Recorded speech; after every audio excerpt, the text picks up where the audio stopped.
Alberto de Mainz, ou Alberto da Mogúncia, como se diz em português, foi bispo dessa cidade alemã chamada Mainz. E ele era de uma ordem muito importante da igreja, no contexto do século XVI, a ordem dos dominicanos. E ele tinha sido responsabilizado pela administração das indulgências. Um dos pregadores importantes dentre os dominicanos, no que diz respeito à pregação e à proclamação por meio da administração das indulgências. Foi um pregador também dominicano, mais popular, não tanto intelectualizado como era Alberto de Mainz, mas responsável por não só administrar as indulgências, mas pregar com base no anúncio das indulgências, era Johann Tetzel. Johann Tetzel teve uma pregação dele que ficou famosíssima, exatamente porque ela aparece na tese 62 das 95 teses publicadas por Martinho Lutero no dia 31 de outubro de 1517. A tese que dizia: o verdadeiro tesouro da igreja é o Evangelho. E por que essa tese fazia menção a Johann Tetzel? Porque uma das frases, um dos chavões que ele usava era: assim que a moeda no fundo do cofre tilintar, a alma do purgatório irá pular. Então, ele fazia uma pregação, obviamente, extremamente inflamada, e os primeiros a reagirem contra a venda das indulgências não foram os reformadores.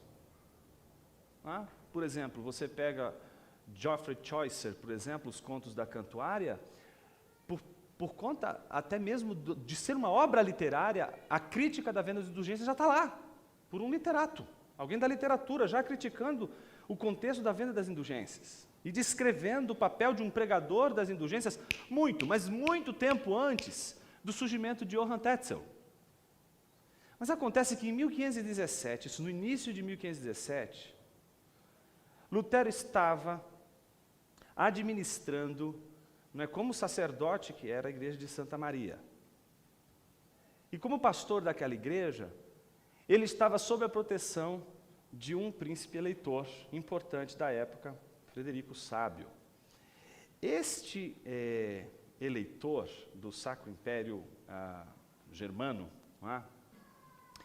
ele havia proibido, por influência de Lutero, que os pregadores dominicanos andassem por sua região pregando as indulgências, o que deixou Lutero de alguma forma confortável por conta da situação que ele já também criticava. Qual não foi a surpresa? Quando Lutero percebeu que sua igreja estava vazia. E por que a igreja estava vazia? Porque bem perto de lá, numa outra cidade, fora da administração de Frederico o Sábio, estava ali Johann Tetzel pregando e vendendo as indulgências. E ele anunciou uma indulgência poderosíssima. O que é uma indulgência? A rigor, de uma maneira, melhor dizendo, simplista, a indulgência era um perdão concedido. E ele estava vendendo uma indulgência poderosa. Essa indulgência dizia o seguinte: se você comprá-la, não importa qual tenha sido o seu pecado, se você tivesse estuprado a mãe de Jesus Cristo, você vai ser perdoado dos seus pecados. E mais, essa indulgência é tão poderosa que vai pagar e perdoar os teus pecados do passado, os teus pecados de hoje e todos os pecados que você cometer, não importa quais eles sejam. Só que custava muito caro. E então as pessoas voltaram para a igreja de Lutero, muito tristes. Lutero pergunta: por que vocês estão voltando? O que aconteceu? E aí Lutero, com aquele jeito dele, todo pacato, piedoso, nada arrogante, super simples, humilde, aquela pessoa mansa, né? Então, ele diz: o que aconteceu? Ele diz assim: olha, a gente foi lá, na pregação de Johann Tetzel. O quê? Vocês foram fazer o que lá? Não, a gente foi ouvir a mensagem lá, né? O que vocês estavam fazendo? O que vocês têm na cabeça? Não, é que ele estava... Primeiro a gente ouviu aquela propaganda de que era só colocar uma água ali em cima da TV. Não, mas isso é outra época. Eu estou confundindo a época, desculpa, perdão, eu estou confundindo a época, desculpa. Não é água, na verdade a água que ele vendia era uma água para curar murinha e para curar os animais que ficavam de alguma forma com alguma espécie de enfermidade, mas era uma água que ele julgava ter sido ungida porque ele tinha o fêmur, não é, da jumenta que levou Jesus lá na entrada de Jerusalém. Então, quando ele tocava aquela água, a água ficava ungida e todo mundo podia passar água onde quisesse. Não é? Inclusive para aqueles que não conseguiam encontrar a sua alma gêmea, pudessem, não é, tomar banho naquelas águas e, de repente, atrair a famosa experiência ali do encontro, culto do amor, mas isso é outra época também, né? Não é daquela época, enfim. Mas, enfim. Deixando isso de lado, o fato é que Lutero diz, vocês não têm juízo. O que Lutero faz? Escreve uma disputa. Não existe 95 teses, gente. 95 teses é o nome que a gente deu. Não existe. O nome das indulgências não é 95 teses. Lutero, como não só a maior parte do tempo dele, ele foi professor na Faculdade de Artes, né? Principalmente em Erfurt, foi onde ele deu a maior parte das aulas dele. Mas foi em especial nessa época que ele já tinha doutorado em Bíblia Sacra. Ele já dominava também e já tinha um certo domínio sobre o texto bíblico, porque não só ele já tinha tirado o doutorado dele, como ele já tinha comentado, não é, o famoso livro das sentenças de Pedro Lombardo, que era um tratado de dogmática, de teologia sistemática da época. Ou seja, ele era um professor universitário. E o que era comum se fazer entre os universitários? Escrever uma disputa. A gente diz que 31 de outubro é o dia da Reforma Protestante, a gente acha que esse dia foi um dia muito importante, porque ele publicou as 95 teses. Mesmo sabendo que um mês e meio antes ele publica também 97 teses. E nenhuma das duas ele chamou de 97 nem de 95 teses. Não é? Mas, na verdade, ele escreve aquilo em latim, e se ele escreve em latim, não está escrevendo para o povo. Ele está escrevendo exatamente para a comunidade universitária, e em especial para os teólogos. E ele está convidando os teólogos para um debate acadêmico. Então, o nome daquilo que a gente chama de 95 teses, na verdade, é uma disputatio pro declaratione virtutem indulgentiarum. É uma disputa em favor das virtudes, em virtude das indulgências, ou da venda das indulgências. Até que ponto a venda das indulgências extrapolou os seus méritos? Lutero até então não era contra as indulgências. Ele era contra a administração que os dominicanos estavam fazendo das indulgências. Isso foi suficiente para levantar uma discussão interna da igreja. É posterior, 2 meses depois, que ele começa a trabalhar de uma forma mais concatenada com a congregação, para explicar na língua da congregação o que está acontecendo, porque ele simplesmente faz o trabalho que um universitário está fazendo na época, que é o trabalho de discutir as questões que ele levanta como sendo importantes para serem debatidas. Ele está fazendo um trabalho teológico e trabalhando ali num contexto simplesmente normal, daquele contexto da época. Ou seja, ele não fez nada extraordinário. Publicar 95 teses não foi uma coisa extraordinária. É que para a gente ficou sendo uma coisa muito extraordinária ele publicar aquilo ali, mas ele fez algo ordinário. Isso é muito bom. Sabe por quê? Porque a gente tem que parar de acreditar que a gente precisa fazer coisas extraordinárias. As pessoas, porque deixaram de fazer as coisas ordinárias, elas não conseguem mais mudar o mundo. Elas querem mudar o mundo fazendo coisas extraordinárias. O que a gente tem que aprender é ser ordinário, a fazer coisas ordinárias, a fazer o nosso trabalho diário, o dever diário. É isso que precisa ser feito. Então ele está fazendo o trabalho diário dele. E eu acho muito interessante a figura de Lutero, porque quando eu olho para Lutero é um cara desequilibrado, emocionalmente desequilibrado, não é isso? Você olha para ele e fala, é um cara instável. Meu, e Deus usou ele. Ó, tem esperança para você, Renan. Deus pode usar pessoas absolutamente instáveis. Quem aqui é estável o suficiente? Quem aqui tem estabilidade emocional, estabilidade racional? Eu fico impressionado quando eu encontro, principalmente,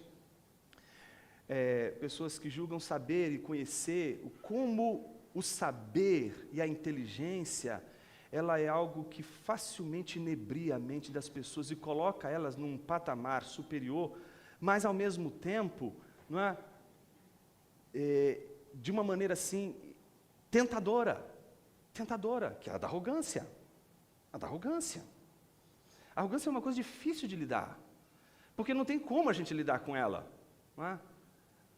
Numa conversa recente que a gente teve, o Diego comentou uma coisa muito bonita. Ele disse assim, a arrogância não é a gente que lida, quem lida é Deus que lida com a arrogância. Deus é que lida com ela. Você não vai conseguir lidar com isso. É Deus que vai lidar com isso.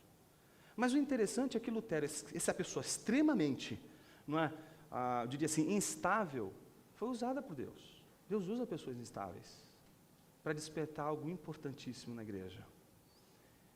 Lutero, em certa medida, ele fracassou. Ele não conseguiu reformar. Mas ele levantou um problema importante. E é o tema da nossa mensagem de hoje. O tema que nos faz relembrar o valor do perdão de Cristo Jesus. Estamos encerrando uma série que começa com uma pergunta muito, muito importante. Quem é Jesus? E a gente vai ler um texto que fala de Jesus sentado à destra de Deus. Isso não é algo irrelevante para a gente. Pelo contrário, tem um significado. E o significado está exatamente fundamentado na maior obra que ele realizou. Uma obra inimitável. Não dá para imitar Jesus. Não dá para fazer a mesma coisa que ele fez. Não dá para realizar o que ele realizou. Ele nos perdoou.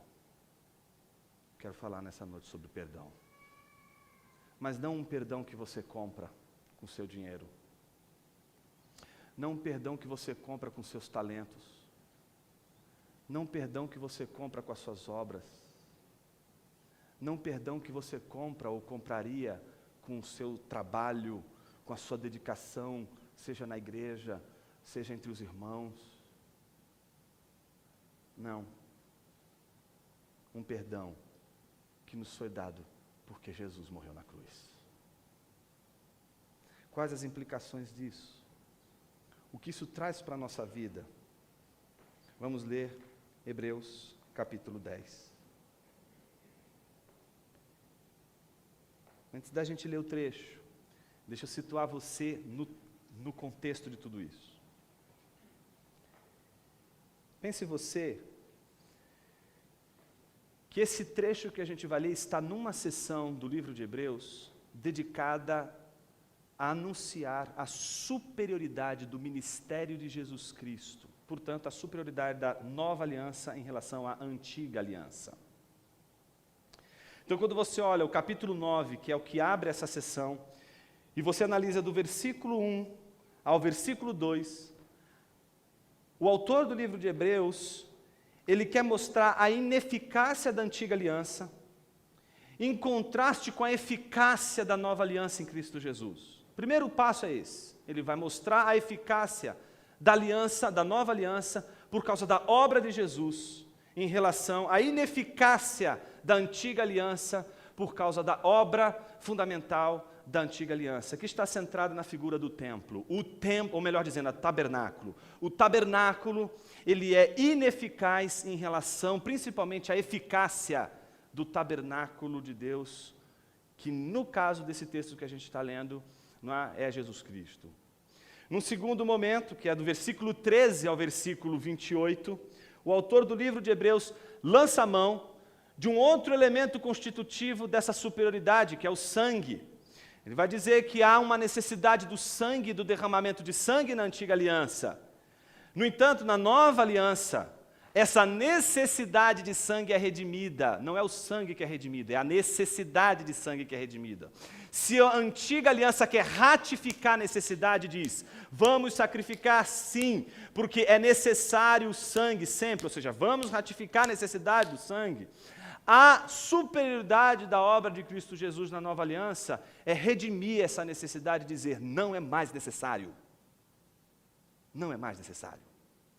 O terceiro movimento importante, aí sim, inaugurando o capítulo 10, do versículo 1 ao 10, o autor do livro de Hebreus vai mostrar que o sacrifício de Jesus, portanto, vai ser superior aos sacrifícios dos animais que eram abatidos no contexto do tabernáculo, tendo em vista a expiação e o perdão do pecado da nação.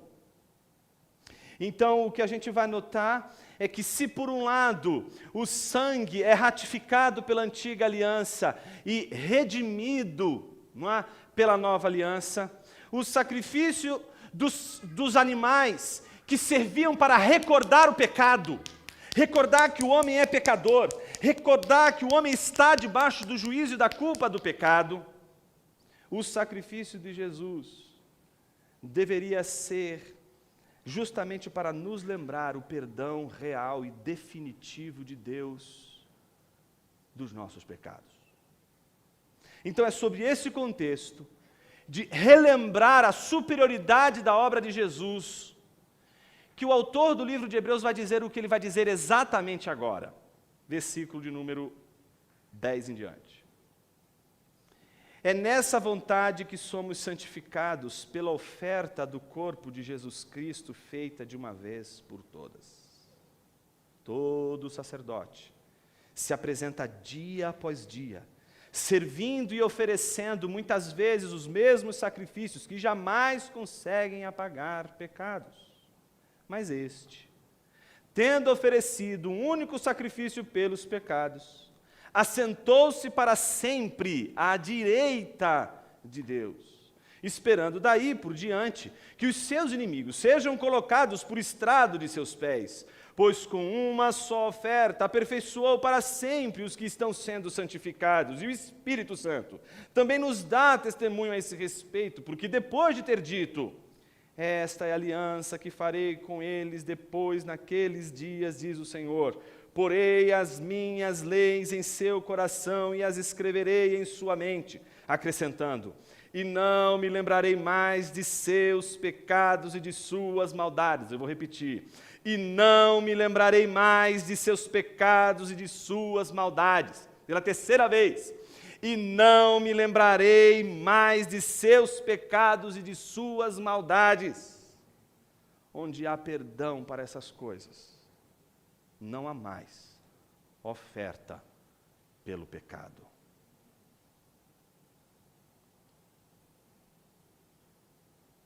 Tudo que é repetido pode ser imitado de certa maneira. Os sacrifícios aconteciam repetidas vezes.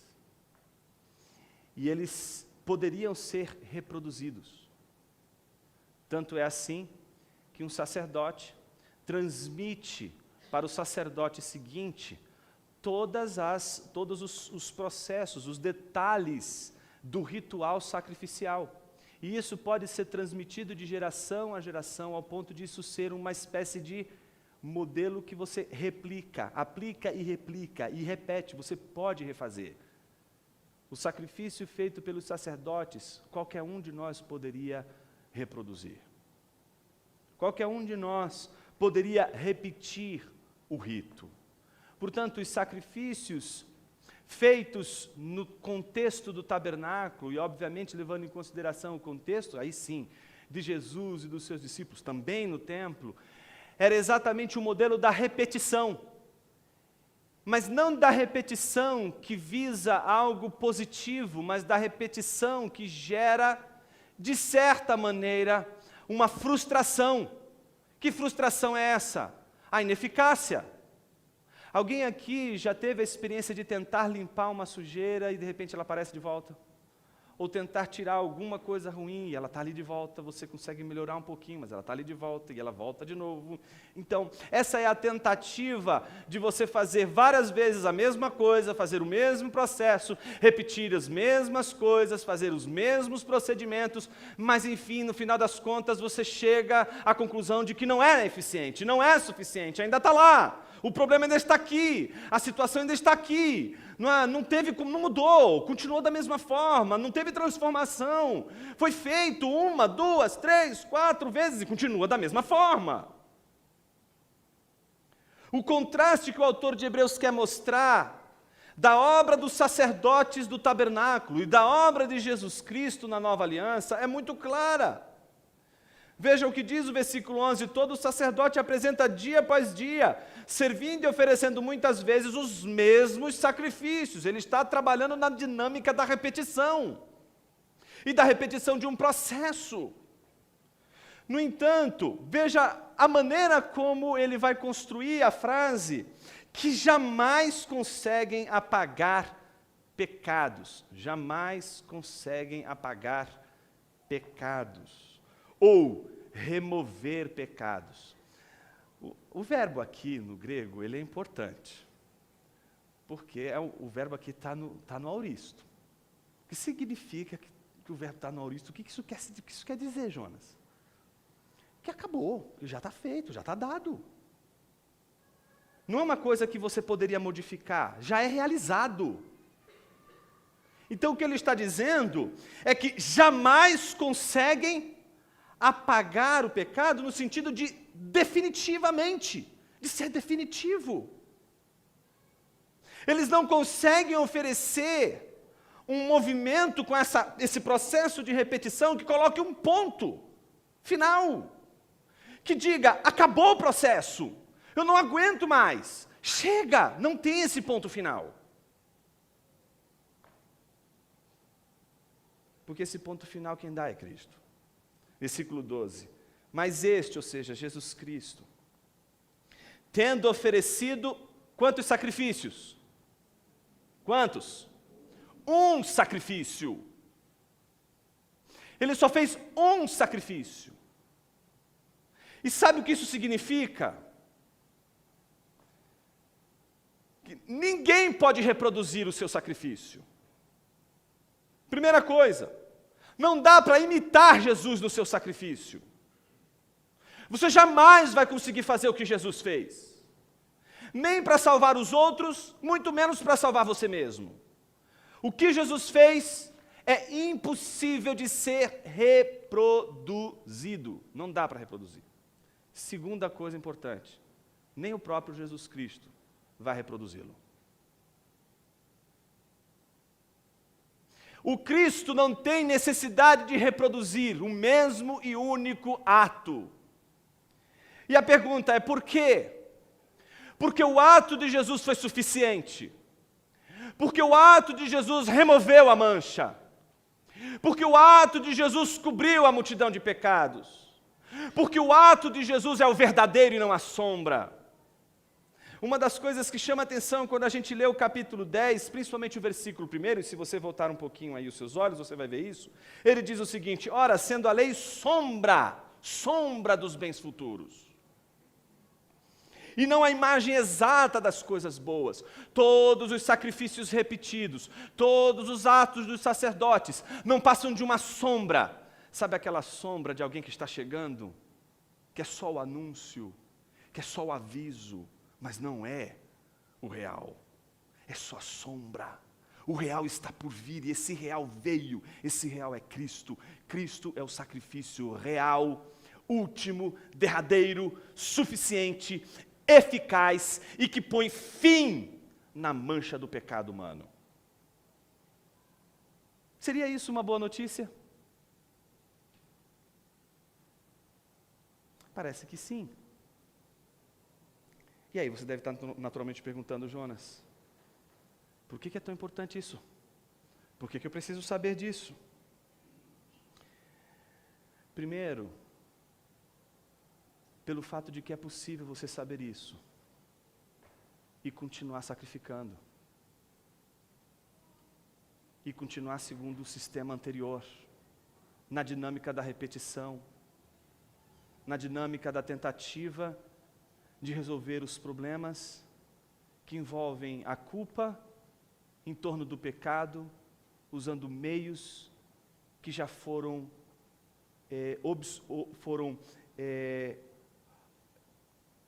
anulados pela obra suficiente e eficiente de Jesus. Deixa eu dar um exemplo. Imagine você que judeus cristãos que se converteram à fé, que ouviram a mensagem do Evangelho, ainda estavam fazendo sacrifícios, ainda estavam oferecendo o sangue de animais. E aí você deve estar perguntando, Jonas, mas isso foi lá atrás. Nós abrimos o sermão de hoje, mostrando que no século XVI, o século que é marco para a gente, para a nossa história, inclusive para a nossa tradição, a marca disso é exatamente um questionamento com relação às indulgências. Por que é necessário indulgência, uma vez que o sacrifício de Jesus foi único e suficiente? Não é mais necessário, não preciso fazer mais nada. Eu não preciso absolutamente realizar nenhum outro ato que seja com o objetivo de purificar ou remover a mancha. Porque eu sei que ele fez isso. Mas, no entanto, a gente tem a venda das indulgências.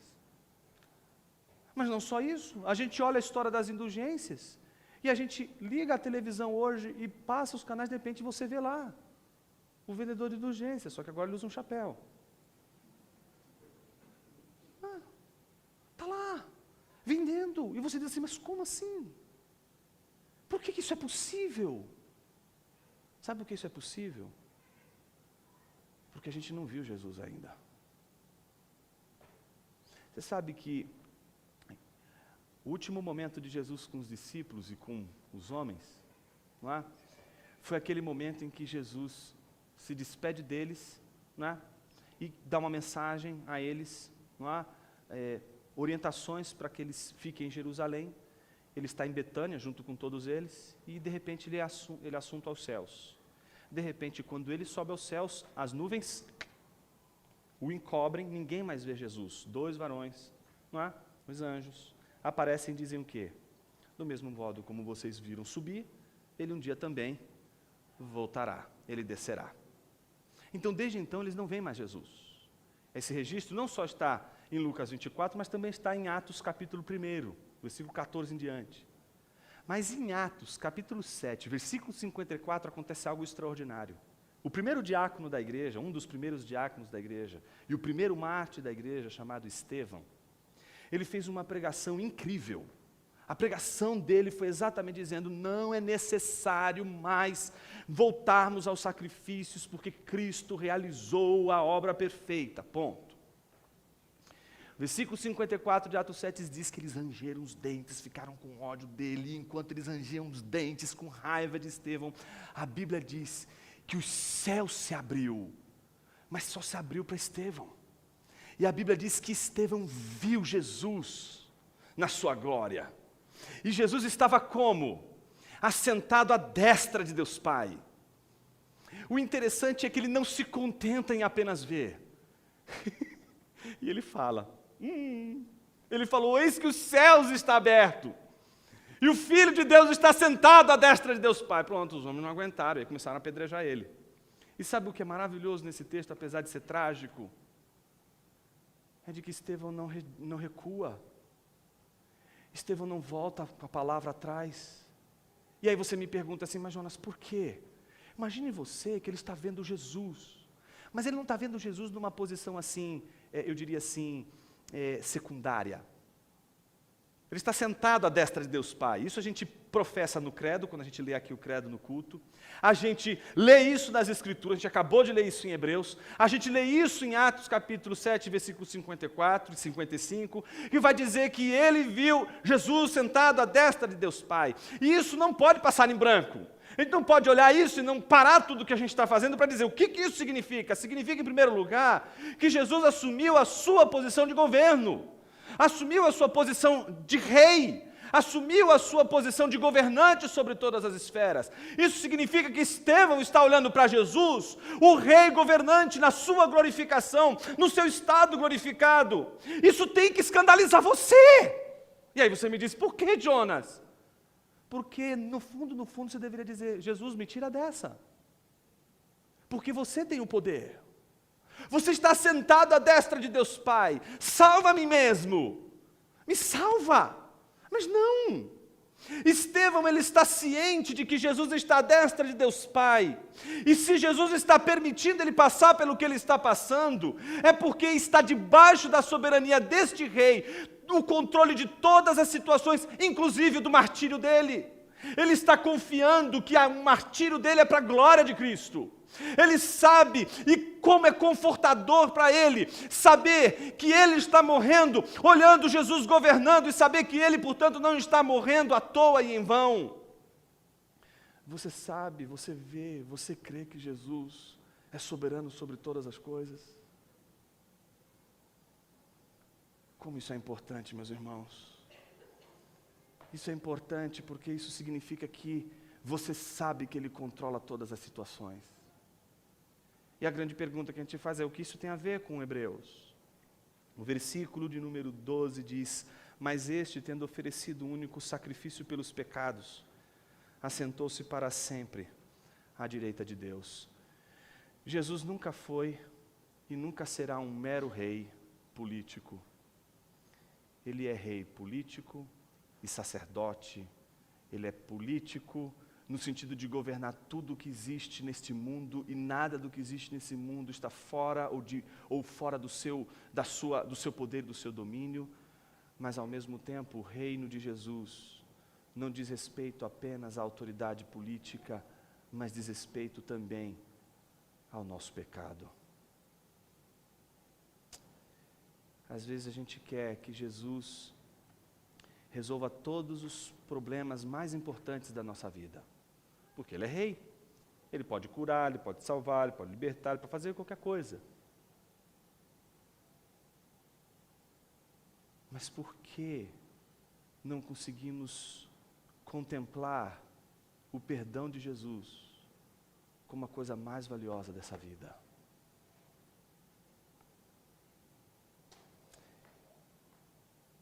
Me parece que a gente luta contra uma incredulidade profunda, e ela é a raiz da nossa culpa. Ela é a raiz do peso da culpa que carregamos por causa do pecado, porque não acreditamos que o sacrifício de Jesus foi suficiente. E então a gente precisa fazer alguma coisa. Eu preciso ir para uma igreja. Eu preciso ser membro de uma igreja, porque eu não posso ficar fora disso. Eu não posso deixar de fazer aquilo que eu preciso fazer, porque se eu deixar de fazer aquilo que eu preciso fazer, Deus vai me castigar, Deus, portanto, vai se levantar do seu trono e com grande ira vai dispensar os seus raios sobre minha cabeça. Não são poucos, mas muitos os que vivem sob o medo da ira divina. E se vivem de uma forma ordeira, vivem pelo medo do peso da mão de Deus. Eu quero me dirigir a dois tipos de pessoa. Aqueles que estão cheios de atividades eclesiásticas, cheios de obras para fazer dentro da igreja, mas as fazem justamente porque percebem que se não fizerem, não vão ter o sinal do perdão. Mas eu quero me dirigir também àqueles que fazem obras, que trabalham para o Senhor, que servem ao Senhor,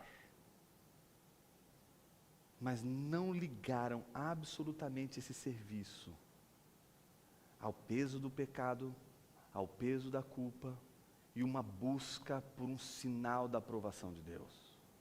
Pelo contrário, são pessoas que servem a Jesus e servem ao reino de Deus com todo o coração, com toda a sua força, com toda a sua alma, porque elas são gratas. Eu quero falar a culpados, mas eu quero falar também aos que têm gratidão no coração. Quero falar dos que têm gratidão no coração, para os que vivem a religiosidade no sistema da culpa, possam viver o ministério da igreja local como gratidão e não como peso. Pois uma só oferta, versículo 14, aperfeiçoou para sempre os que estão sendo santificados. E aí o texto diz, e o Espírito Santo também nos dá testemunho a esse respeito. O testemunho do Espírito Santo é uma das coisas mais importantes que o crente precisa. Porque sem o testemunho do Espírito Santo, a gente não tem gratidão. O testemunho do Espírito Santo é que dá gratidão. Porque o que é o testemunho do Espírito Santo? O testemunho do Espírito Santo não é outra coisa, senão aquela convicção no teu coração, de que a palavra de Deus é verdadeira. Eu não estou dizendo que é aquela convicção do Espírito Santo que diz a você, olha, Deus te ama. Não. Em primeiro lugar, é a convicção de que a palavra de Deus procede de Deus. A primeira dádiva do testemunho do Espírito Santo é a credulidade, é a fé, é a crença na palavra de Deus. Se você prestou atenção nos versículos 15 e 16, você vai notar que o versículo 15 diz exatamente o seguinte: o Espírito Santo nos dá testemunho a esse respeito. Que testemunho? A que respeito? Sobre toda a obra que Jesus realizou, que é extremamente superior à reprodução repetida dos sacrifícios, que é, portanto, ineficaz. E essa superioridade é testemunhada pelo Espírito, dá esse testemunho. E como ele dá esse testemunho? Ele dá esse testemunho, justamente lembrando uma citação do texto dos profetas, em especial o texto de Jeremias, capítulo de número 31, dos versículos 31 a 34, que é reproduzido exatamente aqui. Veja como o autor de Hebreus constrói essa frase. E o Espírito Santo também nos dá testemunho a esse respeito, porque depois de ele, o Espírito Santo, ele ter dito, o que o Espírito Santo disse? E aí vem a passagem de Jeremias. Esse texto é dos textos mais importantes para a gente fundamentar aquela noção tão importante da teologia, de que aquilo que a palavra de Deus diz é verdade, porque a palavra de Deus diz que ela é verdade. Então, por que você crê que a Bíblia é a palavra de Deus? Se você tem fé no que a palavra de Deus diz, você vai dizer, porque a palavra de Deus assim o diz. Aí chega lá, o ateuzinho Nutella, olha para você e diz assim, mas isso é um argumento circular. Quem já viu isso? Isso é uma falácia, argumento circular. Esse é o argumento que ele vai oferecer para você, é um argumento circular. Você não pode dizer que a Bíblia é a palavra de Deus, porque a Bíblia diz que é a palavra de Deus, porque isso é circular. E tudo que é circular é uma falácia. E aí você põe um dedo na boca e diz assim, meu Deus, eu nunca nem ouvi essa palavra falácia, o cara está me xingando, eu nem estou sabendo. E aí você fala assim, como que é esse negócio e tal? E aí você fica cabisbaixo, sem direção, diz, puxa vida, meu argumento é circular, é falacioso, caramba. Não faça isso. Ele que precisa estudar lógica um pouquinho melhor. Eu vou explicar por quê. Não existe nenhum argumento de fundamento último que não seja circular. É muito simples. Eu pergunto assim para você. Ou, perguntemos para o nosso ateu Nutella imaginário. Ele está bem aqui do nosso lado. E a gente pergunta para o ateu Nutella, aqui, imaginário, a gente diz para ele assim, escuta, qual é o critério mais importante da tua vida? Aquilo que define o que é verdade para você. O que ele vai dizer? Razão. Boa, Renan. Razão. Ele vai dizer exatamente isso. A razão é o meu critério mais importante. Aí você só faz uma pergunta para ele. Prova para mim que a razão é o fundamento último de tudo que você crê. Se ele usar qualquer outra coisa que não seja a própria razão, a razão já não vai ser o fundamento último.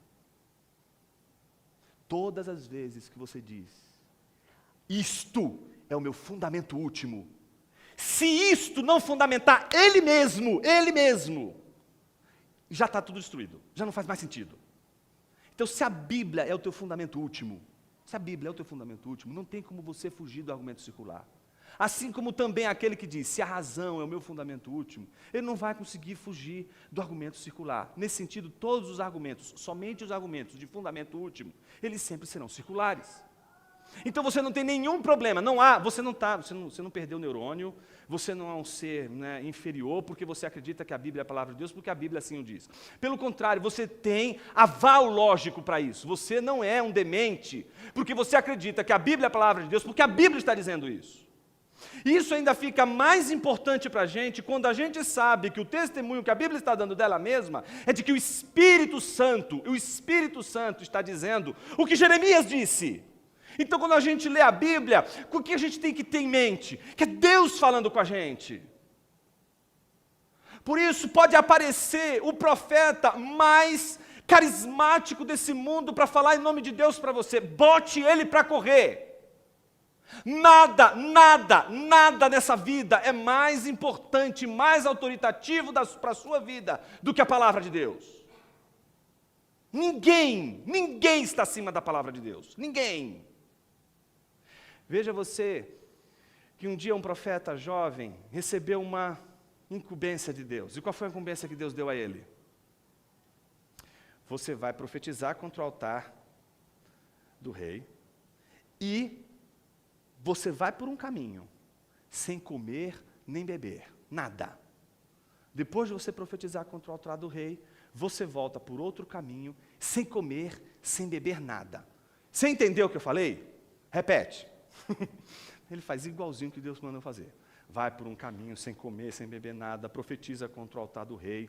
Quando o rei vai levantar a mão contra ele, ele profetiza contra o rei, a mão do rei fica paralisada, então o rei pede por misericórdia, então ele retira a maldição do rei, o rei volta a sua mão ao normal, ele então destrói o altar, faz tudo o que Deus mandou ele fazer, tudo conforme Deus mandou. E aí ele exatamente pega um outro caminho, exatamente um caminho contrário, que Deus havia, o caminho diferente do que ele tinha vindo, conforme Deus havia ordenado, sem comer, sem beber nada. No meio desse caminho, um profeta velho, a Bíblia não fala nenhum dos nomes, nem o nome do profeta novo, nem o profeta velho. A gente só sabe que um é novo, e a gente sabe que o outro é velho. E o profeta velho, sabendo o que ele fez, monta ali no jumentinho, dá uma corridinha, não é? Faz um meio caminho, pega ele nesse atalho e diz assim, você é o homem de Deus que profetizou contra o altar do rei. Eu fiz isso mesmo e tal. Puxa vida, vem aqui ficar em casa, a gente tem lá um churrasco bem gostoso para você comer com a gente e tal, a gente preparou um rango legal para você, e ele diz assim, não meu senhor, eu não posso fazer isso, porque Deus mandou eu voltar por aqui, e eu não posso comer nem beber nada, porque esse é o caminho que Deus mandou. Aí, o que o profeta velho disse? A chave que mais encanta todos os seres humanos, mas Deus falou comigo. Pronto. Esse Deus falou comigo, meus irmãos, é um negócio sério. Porque o profeta já era velho. E ser velho era positivo, principalmente pelo fato de um profeta ali, velho, exercer confiabilidade. Então ele já é um profeta experimentado. Então só pelo fato de ele ser experimentado, aquilo já seduzia ele. Segundo, ele diz, Deus falou comigo que você poderia comer na minha casa. Ele disse, ele disse isso e foi, confiou. Livre, leve e solto, e foi para a casa dele, comeu, bebeu, etc. E voltou para o caminho, no meio do caminho, Deus aborda o jovem, né, iniciante ao ministério pastoral, e diz assim, filho, o que você fez? Não, mas o que eu fiz? Eu não mandei você fazer, o que eu podia você fazer? Não, eu fiz, você não mandou, profeta, não falei nada, profeta, quem falou foi eu. Você percebeu que ele está conversando com Deus, mas entrou um intermediário na história e falou em nome de Deus. Meus irmãos, não deixe que ninguém fale no lugar de Deus. Não deixe que ninguém fale acima dessa palavra. Não deixe que ninguém fale contra essa palavra. A gente não tem nenhuma autoridade eclesiástica que seja mais poderosa do que essa palavra. Não tem credo, não tem nem nossa confissão Batista, 1689, a nossa confissão, não é mais autoritativa do que essa palavra. Não é mais poderosa do que essa palavra. É um bom e excelente resumo da nossa fé, mas não é a palavra de Deus. Nada do que um homem possa dizer, nada do que um homem possa falar é mais poderoso e mais confiável do que a palavra de Deus. Desde o jardim do Éden, a serpente tenta nos iludir com relação à palavra de Deus e fazer a gente não mais escutar a palavra de Deus.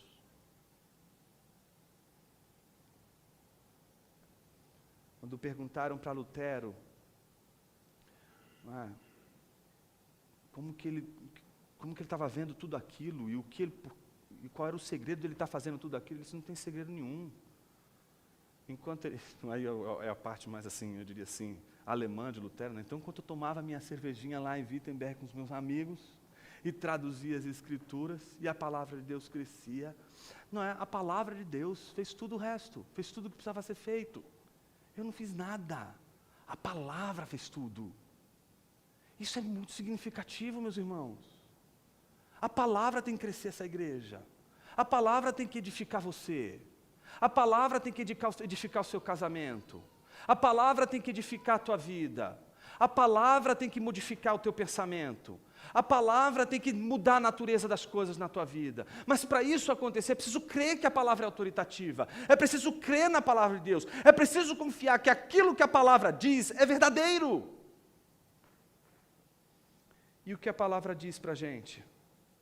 Versículo 18. Onde há perdão para essas coisas, não há mais oferta pelo pecado.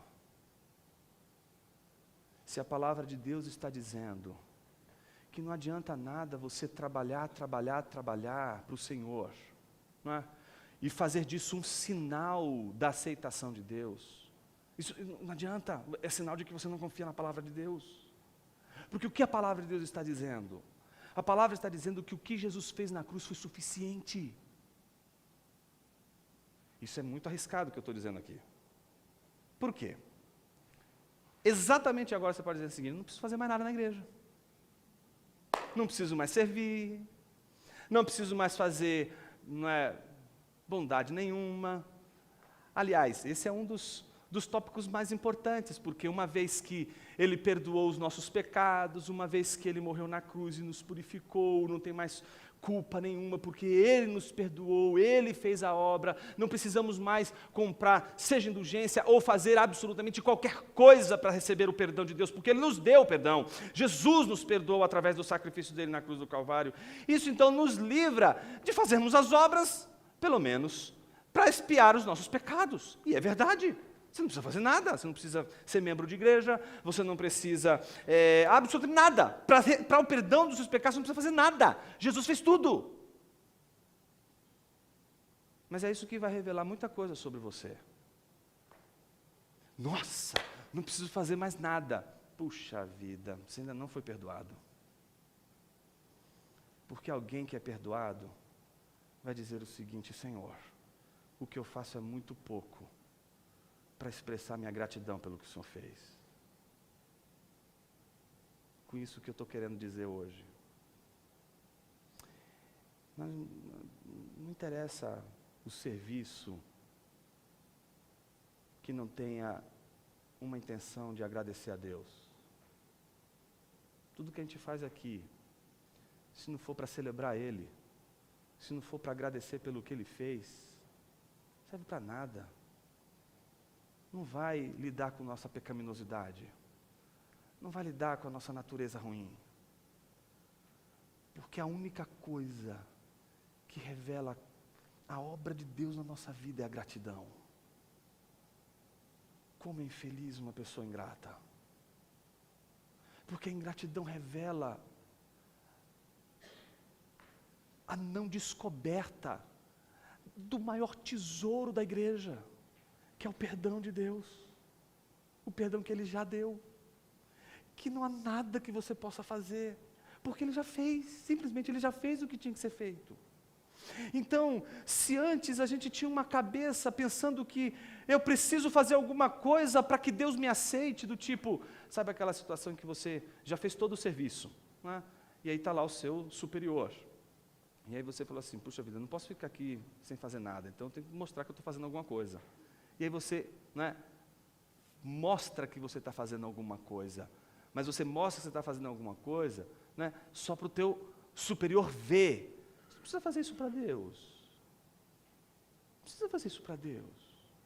Você não precisa mostrar para Deus que você está fazendo as coisas para Ele ficar feliz com você e dizer assim, muito bom, toma aqui uma estrelinha do esmilinguido para você. Não, Deus não vai fazer isso com você. Deus não vai te dar estrelinhas, né, a cada boa obra que você faz. Porque Deus só olha para uma obra. Deus não olha para a sua obra. Deus não olha para as coisas pequenas que você faz. Deus só olha para uma coisa, a única coisa relevante que alguém um dia fez nessa vida. O que Jesus fez naquela cruz do Calvário. Quando Ele olha para você, Ele não está olhando para aquilo que você faz. Ele está olhando para aquilo que Jesus fez. Deus jamais olha para você por você mesmo. Se Ele olhar para você e para mim, por nós mesmos, estamos de todo, né, eliminados. Ele só derrama graça sobre nós porque Ele nos vê através de Jesus. Por isso, quando a gente sabe da obra de Jesus, sabe do que Jesus fez e que Ele é essa lente pela qual Deus nos vê e pela qual nós devemos ver Deus, que não mais nos permite olhar para Deus como um tirano, não mais para Deus como alguém a quem temos que o tempo todo fazer alguma coisa, porque senão Ele vai castigar, senão Ele vai, né, colocar uma lepra na minha vida, ou Ele vai colocar um câncer, ou então Ele vai me expulsar de um emprego, então eu tenho que fazer tudo bonitinho, porque senão o sofrimento vai vir sobre a minha vida, então eu tenho que fazer tudo bonitinho, então eu tenho que dar o dízimo, porque se eu não dar o dízimo, o devorador não vai ser repreendido, e se o devorador não for repreendido, eu vou ser mandado embora do emprego. Você já viu que a gente não pede dízimo aqui, né? Justamente para você não ser tentado. A não ser tentado a pensar que o dízimo é uma maneira de você comprar o perdão de Deus. A pensar que a maneira que você oferta, aquilo que você entrega para Deus é um meio pelo qual você poderia ter algo dele. Não serve para nada disso, para nada disso. Tudo que a gente faz para Deus não é para repreender devorador, não é para espantar mal-olhado, não é para a gente não pegar uma doença, não é para a gente perder uma família, não é para nada disso. Tudo que a gente faz para Ele deve ser só uma forma, ainda que tímida, de dizer para Ele, com muito que a gente pode fazer, te amo, Senhor. Obrigado pelo que o Senhor fez. Será que você pode olhar para o que você faz hoje e dizer, o que eu faço não é um meio para me livrar da culpa, mas é um meio para agradecer a Deus pelo que Ele tem feito? Quando a gente vê as oportunidades que a gente tem de agradecer o Rei dos Reis, o Senhor dos Senhores, que se fez homem e em humilhação entregou a sua vida por nós, a gente descobre que a vida cristã não é o peso da repetição de sacrifícios, mas é a leveza da gratidão. De perceber que em cada ato, em cada obra, em cada feito que a gente faz, ali não tem o peso de uma coisa que eu preciso fazer para alcançar algo de Deus. Não, ali está só uma maneira de demonstrar para Ele o quanto eu sou grato. Será que a gente tem sido grato ao Senhor? Ou será que a gente só é grato quando Ele cura, quando Ele liberta, quando Ele faz uma coisa bacana, e a gente diz assim, uau, Senhor, que coisa legal, puxa, que coisa incrível. Será que a gente pode ser grato como Estevão, que sendo apedrejado, é grato a Deus, por ver Jesus sendo Rei, Senhor de tudo e de todos, e portanto capaz, como ninguém é capaz de perdoar os seus pecados? Jonas, de fato eu acho que eu tenho transitado num sistema de obras e de uma agenda pesada para servir a Deus, em que eu vou servindo a Deus, servindo a Deus, servindo a Deus, porque no fundo eu tenho medo de Deus não é me pegar na esquina. E eu acho que eu não via por essa ótica da gratidão. Eu quero orar com você. Eu não quero orar por você. Porque como você, a gente tem ao nosso redor a tentação de esquecer, de tempos em tempos, o valor do perdão de Jesus. E quando a gente esquece isso, parece que a gente perde de vista Jesus o Rei. Quando a gente perde de vista Jesus, a gente perde a fonte de toda a nossa gratidão, a fonte de toda a bênção que a gente poderia ter nessa vida. Quando do nosso horizonte a gente já não enxerga mais Jesus, a gente enxerga só as obrigações, a gente já não consegue mais pensar que as nossas obrigações glorificam a Ele. Eu quero desafiar você a olhar tudo o que você faz para agradecer a Ele. Não só o que você faz na igreja, o que você faz no seu trabalho, o que você faz de melhor nessa vida. Eu quero convidar você a fazer isso para Ele, a não fazer isso para você, a não fazer isso para que você seja feliz, a transformar a sua vida numa eterna oração de gratidão a Deus pelo que Ele fez na cruz. Jonas, eu não sei o que é ser perdoado. Nesse caso eu quero orar por você. Orar para que o Espírito Santo de Deus testemunhe o perdão de Deus no seu coração. Orar para que o Espírito Santo de Deus visite o teu coração e revele a palavra de Deus mais uma vez. E que essa palavra fira o seu coração, que essa palavra ofenda o seu coração, que você saia ofendido da presença de Deus, mas é uma boa ofensa, uma ofensa saudável, uma ofensa que põe o dedo na ferida, uma ofensa que mexe em você e faz a coisa mudar, e faz você ser transformado, e faz você sair daqui não da mesma maneira que você entrou, que faz você pensar em outras coisas que são mais importantes nessa vida, e que quando você pensa todas essas coisas, as outras coisas que são tão superdimensionadas, elas acabam sendo colocadas no seu devido lugar, e elas acabam sendo harmonizadas com a gratidão a Deus. Será que a gente pode agradecer a Deus hoje, por ser Ele a fonte de todo o perdão e de toda a bênção em nossas vidas?